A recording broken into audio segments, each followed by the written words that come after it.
Fight fans, buckle up. Hours after Omaha threw a parade for its undefeated king, Terence "Bud" Crawford found himself on the shoulder of a dark street with a gun pointed at him. Viral video shows an officer ordering Crawford from his vehicle. Bud keeps his hands high and says, "I ain't reaching for no gun," before he's patted down.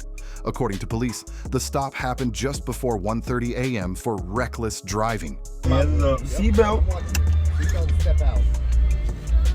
I'm opening the door. You can take I'm mine opening the off door. of me right here on my right. I'm keeping my fucking hands up. I'm not reaching for no gun, bro. Step out. Can I move my phone?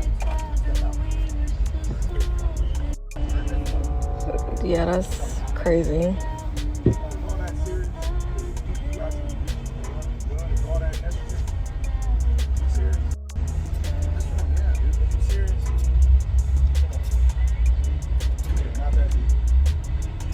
The officer says he saw a firearm on the driver's side floorboard, so the 4 occupants were ordered out at gunpoint. Crawford, identified as the driver, was cited for reckless driving. All 4 occupants, including a member of Bud's security team, were legally permitted to carry. At Crawford's request, a supervisor and a lieutenant responded to the scene. Soon after the clip blew up, Omaha Police Chief Todd Schmaderer opened an internal affairs investigation.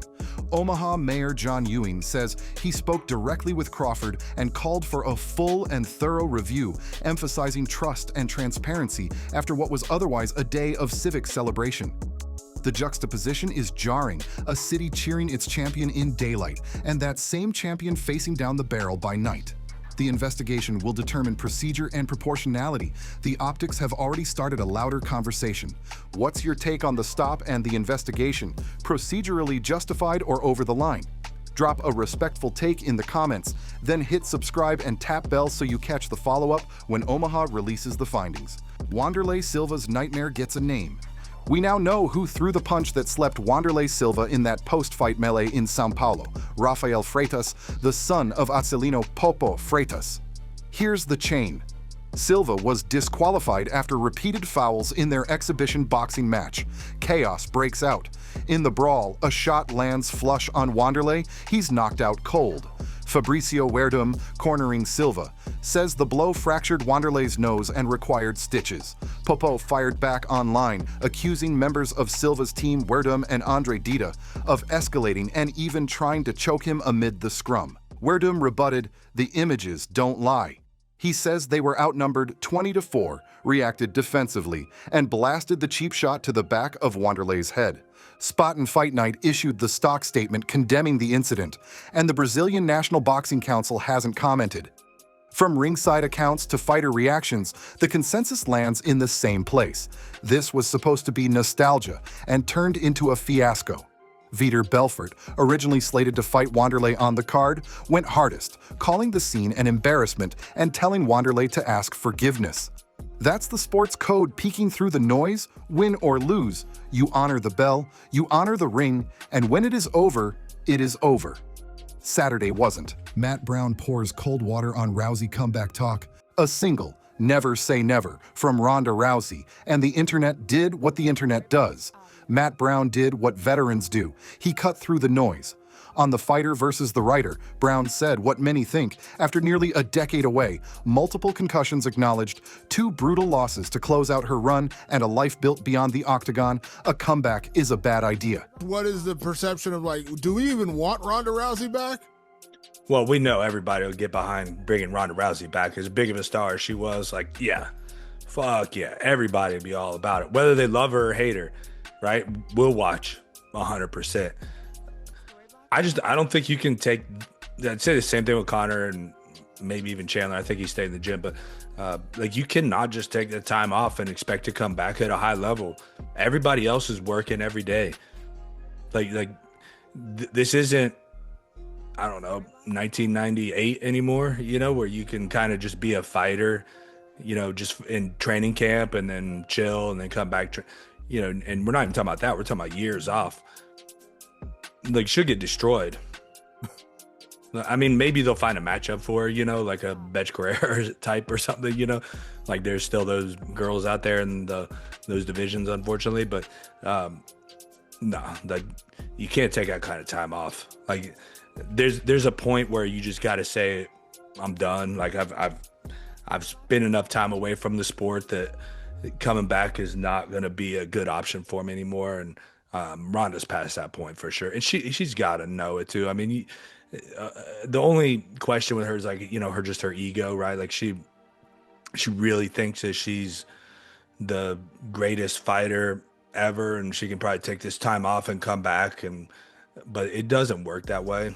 It just doesn't. Like, you take a certain amount of time off, like it's over. Like everybody else is training every day. You're going to get smashed in there. Could the UFC sell it? Absolutely. Should it happen? Brown's answer is blunt. She'll get destroyed. He's not cheap-shotting a pioneer. He's pointing at how the game evolved. There is no longer an era where stars can camp, train, and coast. The best women in the world are grappling, striking, and conditioning year-round. If Ronda ever did return, the promotion would try to find a matchup that makes sense. But time is undefeated, and the tape on her exit is unforgiving. The sport owes her respect, not a rerun. Ulberg has a preference. Fresh off a surgical first-round knockout of Dominick Reyes, Carlos Ulberg has 9 straight and a boarding pass to Vegas to watch UFC 320 up close. He will not play the prediction game, but he will say who he wants, Magomed Ankalaev.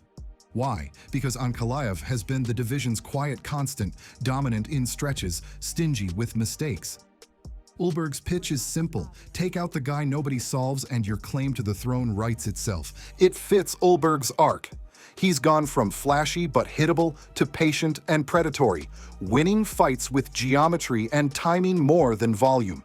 Reyes tried to circle away from the power. Ulberg cut the cage, baited the exchange, and ended it the moment Reyes crossed the line. Pereira presents a different puzzle, nuclear counters in small windows. But Ankalaev is the test that stamps a legacy. Ulberg isn't hiding it. He wants the hardest road because it leads to the highest view, Poatan's vow. On the flip side, Alex Pereira isn't interested in hypotheticals. He's promised revenge against Ankalaev, short, sharp, and very on brand.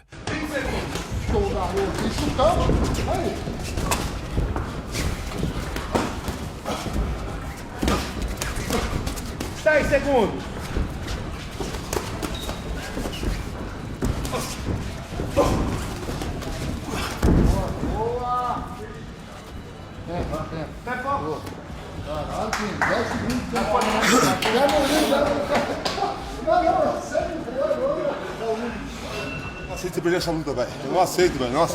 After the tense PI run-ins and the sniping across socials, their rematch is already humming. With Pereira, the storyline usually writes itself. He doesn't need monologues. He needs a left hook you don't see. The vow isn't hype, it's a threat wrapped in a promise. And we have all seen how those have aged in his career. Adesanya moves on from Strickland. Israel Adesanya's not waiting anymore. After publicly angling to run it back with Sean Strickland, the last style-bender now says he's moving on. My question to you is, bro, are you surprised that Sean Strickland, he hasn't really spoken about wanting this rematch at all with you? I mean, I'm not surprised. Look, if you want to get something done right, do it right the first time. That's the lesson I learned. And he's doing other things in his own life. He's made the money he wanted to make. But again, me as well, I don't want to be waiting around. I've moved on. I just want to fight. So I will fight. We'll see. I just want to fight, but we'll see. Yeah, he wants December. There's him. There's Kaio. You and Rob are mates now, so that's done. But you got Fluffy as well. He's an exciting fighter. He was supposed to fight RDR. Yeah, he was supposed to fight RDR. He's out of that fight, but that could be a potential fight. Definitely. I mean, I'm just getting ready for everyone and anyone. Yeah. Just quickly, man, last one from me. We've got RDR potentially fighting for like a billionth time in a month or so. And we've got Imavov potentially wanting to fight Hamzat. Who do you think might be the tougher fight for Hamzat from your perspective? No idea. The division is crazy, but I think Imavov might get it next. Yeah, but I think Imavov will be the next in line. Yeah, do you give him much of a shot? I've been watching the game, but I'm not really paying attention to the streets like I used to. Oh, that's all right, bro. I'm doing Afro Soul. I'm a promoter now. I'm DJing low key. Are you DJing? A little bit, just fun. Look, life is more than fighting. I enjoy this shit. I love doing this shit. I'm gonna keep doing this. Strickland's suspension and schedule complications didn't help, but this is also Izzy's pivot away from limbo. 3 losses have him in the first real skid of his storied run, and the cure he's choosing is activity. Anthony Fluffy Hernandez, maybe. Someone else who is ready, healthy, and willing, absolutely. There's a clarity in his voice right now. I just want to fight. It is not a brand reset. It is a competitor snapping the metronome back to his beat. Strickland's own path is tangled. Title loss, a narrow win, another loss, and a commission suspension that could shorten if he completes anger management. Until that dust settles, Izzy's making new plans.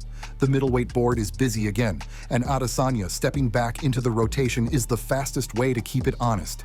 Pereira versus the paranormal. To end on something lighter, Alex Pereira walked into a haunted house and did what Alex Pereira does, squared up with a monster. For him.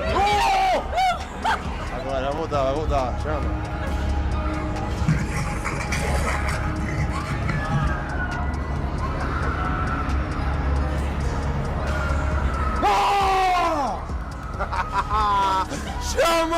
It is a perfect Poatan moment. Stone face, zero flinch, a half step forward that says, you blink first. No, it does not change the Ankalaev game plan. Yes, it adds another viral layer to an aura he barely tries to curate. Most fighters sell the fight. Pereira seems to scare it into existence wherever he goes. Even a fog machine hallway with a guy in latex. 1 week, 7 threads. Crawford's night underscores how quickly celebration can skid into scrutiny and how important transparent process is when a gun clears a holster. Wanderlei's chaos reminds promoters you cannot sell nostalgia without ironclad guardrails. Matt Brown's Rousey take is the toughest kind of respect. Ulberg's call-out, Pereira's promise, and Adesanya's pivot tell us the next wave of matchmaking will be built on clarity, not coyness. And Poatan squaring up with a ghoul, that is just a reminder that some fighters bring their own weather. If you were in the matchmaker's chair tonight, who gets Ulberg first if he does not go straight to gold? And where do you book Adesanya's next one to make it matter? Drop your picks below, then hit subscribe and tap the bell so you do not miss the rematch week fireworks.